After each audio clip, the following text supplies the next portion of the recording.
Hello दोस्तों, आपको पढ़ा हुआ याद नहीं रहता, आपकी मेमोरी पावर वीक है, आप चाहते हैं कि आपको पढ़ा हुआ याद रहे, तो इस वीडियो को देखिए। हेलो दोस्तों, मैं हूं रोहित यादव और आपका स्वागत है श्री साधु सिंह सलाह देवी अकेडमी में।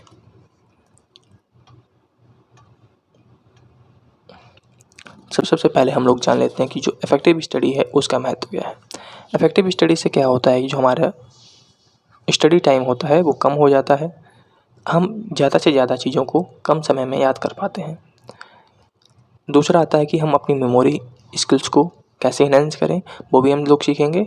मेमोरी स्किल्स इनहेंस करने से भी आपको जो याद रखने की क्षमता होती है वो आपकी बूस्ट हो जाती है।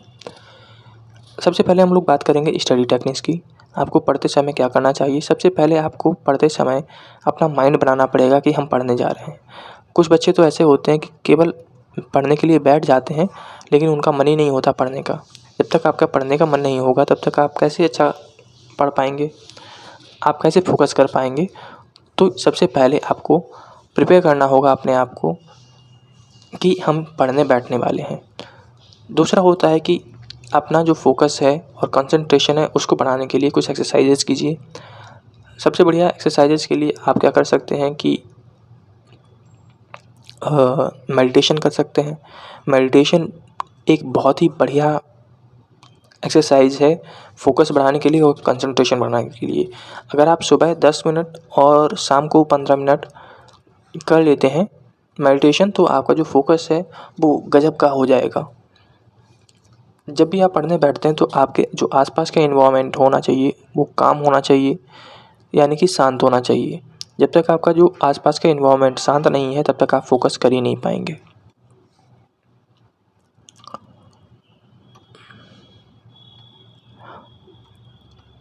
अगर आपके पास जो एनवायरनमेंट है वो शांत नहीं है तो आप लाइब्रेरी ज्वाइन कर सकते हैं। लाइब्रेरी में आपको जो बिल्कुल शांत माहौल मिलता है, साथ में लोग पढ़ रहे होते हैं बैठे, तो उससे भी आपका फोकस अच्छा हो जाता है।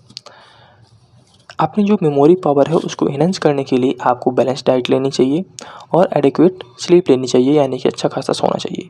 6 से 7 घंटे आपको सोने चाहिए, जिससे कि आपका जो पूरा दिन है उसमें जब आप पढ़ रहे हों उस समय आपको नींद ना आए। बैलेंस डाइट में आप क्या करिए, आपको जो संतुलित आहार होता है उसको लीजिए। इसमें आप क्या कीजिए, जो आपका नॉन वेज है उसको हटा दीजिए, आपका जो फैटी फूड है उसको हटा दीजिए, जिसे हम लोग फास्ट फूड कहते हैं, उसको हटा दीजिए। इससे क्या होगा कि आपको जो शरीर है उसको जो वाकई में ऊर्जा देने के लिए भोजन चाहिए होता है वो मिलेगा। जब आपका जो शरीर है ऊर्जावान रहेगा तो आपका जो फोकस होता है वो बढ़ेगा और आप एक समय पर ज़्यादा देर तक बैठकर पढ़ पाएंगे। आप एक्सरसाइज कर सकते हैं, योगा कर सकते हैं। ये भी आपकी जो एक्सरसाइज है ये आपके फोकस और कंसंट्रेशन को बढ़ाती हैं। जैसे कि आपने सुबह 15 से 20 मिनट एक्सरसाइज कर ली और शाम को 15 से 20 मिनट एक्सरसाइज कर ली, इतना काफ़ी होगा। अगर आप डेली करते हैं तो ये आपके लिए बहुत फ़ायदेमंद होगा। कुछ जब आपके पास थोड़ा सा खाली समय हो, जब आप लगे कि हमने ज़्यादा पढ़ लिया है, थोड़ा सा हमें अब रेस्ट करना चाहिए, उस समय आप कुछ एक्सरसाइजेस कर सकते हैं। जैसे कि आपको टीवी देखना हो गया 10 से 15 मिनट, या मोबाइल चलाना हो गया, वो आप कर सकते हैं। इफेक्टिव स्टडी टेक्निक्स के लिए आपको सबसे पहले क्या करना होगा, अगर आपको फोकस बढ़ाना है और जो याद किया हुआ आप याद कर रहे हैं उसको याद रखना है, तो सबसे पहले आप अपना जो ऑर्गेनाइज मैटर है, मतलब कि आप पढ़ने के लिए जो भी सामग्री आवश्यकता है उसको एक ही साथ लेकर अपने टेबल पर रख लीजिए, जिससे कि आपको बार बार ना उठना पड़े, आपका फोकस जो है वो डिस्टर्ब ना हो। क्योंकि अगर आप एक बार फोकस डिस्टर्ब हो जाता है तो दोबारा से फोकस बनाना बहुत ही कठिन हो जाता है। दूसरा जो होता है, जो आप पढ़ रहे हैं ना उसके नोट्स बनाइए और उनकी नोट्स की भी समरीज बनाइए। नोट्स आपको क्या करते हैं कि आप जो बड़ी चीज़ है उसको छोटा करके लिखते हैं, और नोट्स से जब आप समरी बनाते हैं तो आप जो नोट्स में 20 से 25 पेज हैं उसको 4 से 5 पेज में बना देते हैं। तो 4 से 5 पेज को आप डेली दोहरा पाएंगे, लेकिन 20 से 25 जो पेज हैं उनको डेली दोहराना पॉसिबल नहीं होता है। तो समरीज भी ज़रूर बनाइए, इनको हम लोग की नोट्स के नाम से जानते हैं। की नोट्स में क्या होता है, केवल आप पॉइंट्स लिख लेते हैं, आप उसके बारे में क्यों कुछ नहीं लिखते हैं, ठीक है। क्योंकि जो भी आपने की पॉइंट्स लिखे हैं ना, वो सारे के उनका सारा डिटेल तो आपके पास है ही। अगर आपको डिटेल्स की आवश्यकता है तो किताब तुरंत उठाइए, उसमें देख लीजिए उस पॉइंट के बारे में डिटेल, और समरी जो है आपकी जो की नोट्स हैं उनके माध्यम से आप रिवाइज कीजिए। जब भी आप पढ़ें तो विजुअलाइज जो कॉन्सेप्ट्स होते हैं, जैसे कि इमेजेस का यूज़ हो गया, निमोनिक्स का यूज़ हो गया, इनका यूज़ कीजिए या ट्रिक्स यूज़ कीजिए। इससे आपका जो याद करने की क्षमता है वो बढ़ती जाती है, और जो आप याद करते हैं वो लंबे समय तक आपको याद रहता है।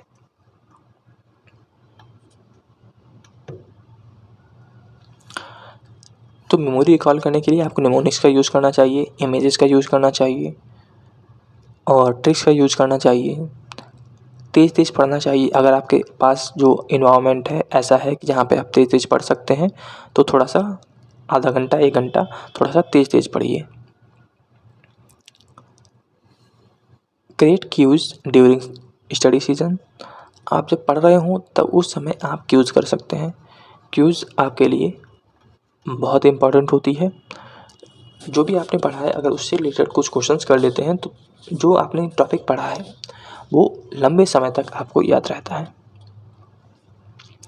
मेमोरी रिटेंशंस के लिए, यानी कि जो पढ़ा है उसको याद कैसे रखें, तो जो कनेक्शन है, आपने जो भी पढ़ा है उसका कनेक्शन बनाइए। जैसे कि आप फ्लो चार्ट के माध्यम से कर सकते हैं, माइंड मैप के माध्यम से जो है वो कर सकते हैं।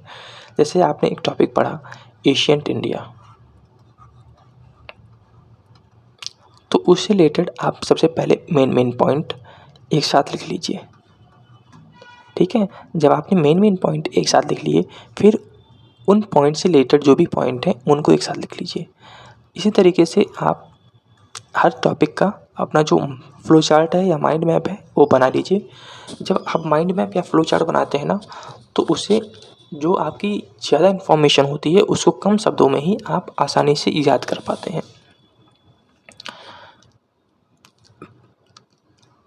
पढ़ाई करते समय थोड़े थोड़े बीच में छोटे छोटे इंटरवल भी दीजिए। 5 से 10 मिनट का गैप दीजिए। जैसे आपने घंटे 2 घंटे पढ़ाई कर ली, फिर 5 से 10 मिनट थोड़ा सा गैप दे दीजिए। इससे आपका जो माइंड होता है वो थोड़ा सा रिलैक्स पोजीशन में चला जाता है। फिर आप जब दोबारा पढ़ते हैं तो वो पूरे अपने 100% एफिशिएंसी के साथ काम करता है।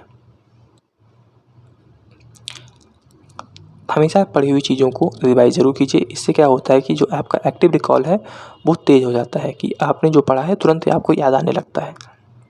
तो रिवीजन समय समय पे करते रहिए।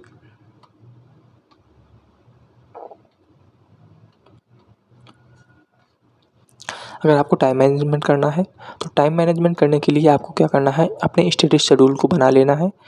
इससे आपको जो टाइम होता है वो बर्बाद नहीं होता है। लेकिन ऐसा नहीं बनाना है कि 1 घंटे हमें सोना है, 1 घंटे पढ़ना है, 1 घंटे खाना है, इस तरीके से नहीं बनाया जाता है। थोड़ा सा मैच्योर वाला बनाइए। ये बच्चों वाला होता है कि घंटा सोना है, 1 घंटा ये करना है, 1 घंटा वो करना है। 3 से 4 घंटे हमें एक सब्जेक्ट को पढ़ना है, 3 से 4 घंटे एक सब्जेक्ट को पढ़ना है। डेली 2 से 3 सब्जेक्ट आप ले सकते हैं। अगर आप 8 से 10 घंटे पढ़ सकते हैं तो 2-3 सब्जेक्ट आप ले लीजिए। उसमें आप प्रैक्टिस भी सम्मिलित कीजिए।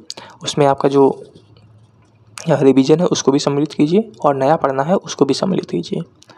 जो सबसे पहले इम्पोर्टेंट टॉपिक्स हैं उनको पढ़िए, फिर आपके जो भी टॉपिक्स बच जाते हैं फिर उनको पढ़िए। जो अपना टास्क है हमने बताया ना, आपको तोड़ लेना है छोटे छोटे आवर्स में। 2 से 3 घंटा एक अपना स्लॉट बना लीजिए, फिर 2 से 3 घंटे का एक अपना स्लॉट बना लीजिए। इस तरीके से आप पढ़ सकते हैं।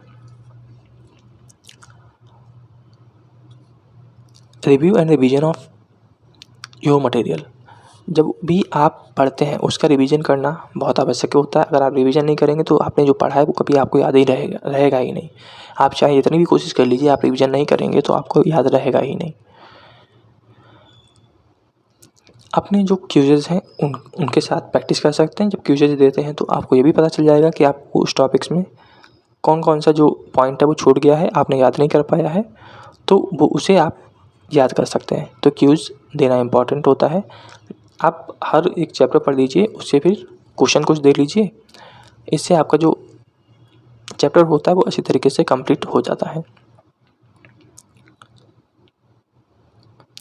एक सबसे बढ़िया टेक्निक होती है कि याद रखने की, अगर आपके पास कोई है बच्चा या कोई और पढ़ाने के लिए, उसको क्या कीजिए, आप पढ़ाइए। जितना ज़्यादा आप टीच करेंगे ना किसी को, उतना ज़्यादा चीज़ें आपको याद रहती हैं। अगर आपके पास कोई पढ़ाने के लिए नहीं है तो आप क्या कर सकते हैं, एक मिरर ले सकते हैं, मिरर के सामने बैठ जाइए और मिरर में अपने फ़ोटो को ही क्या कीजिए, समझाने की कोशिश कीजिए। ये भी आपका सबसे बढ़िया मेथड हो सकता है।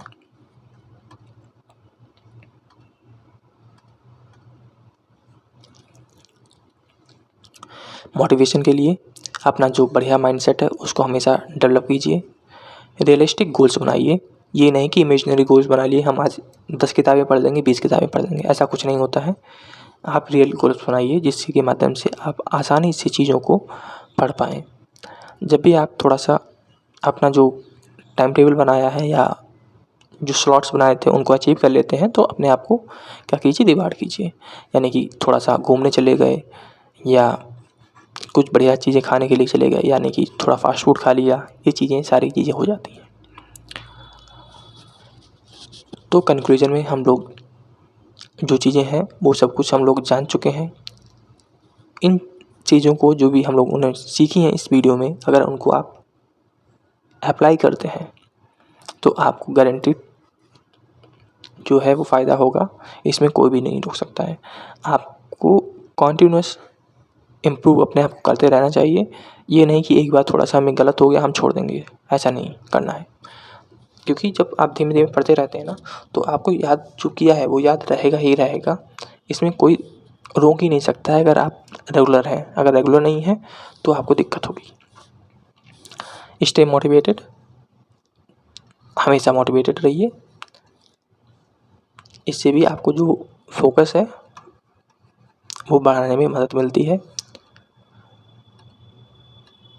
तो दोस्तों मुझे आशा है कि आपको वीडियो पसंद आई होगी। वीडियो पसंद आई तो लाइक कीजिए, सब्सक्राइब कीजिए, कमेंट कीजिए और शेयर कीजिए।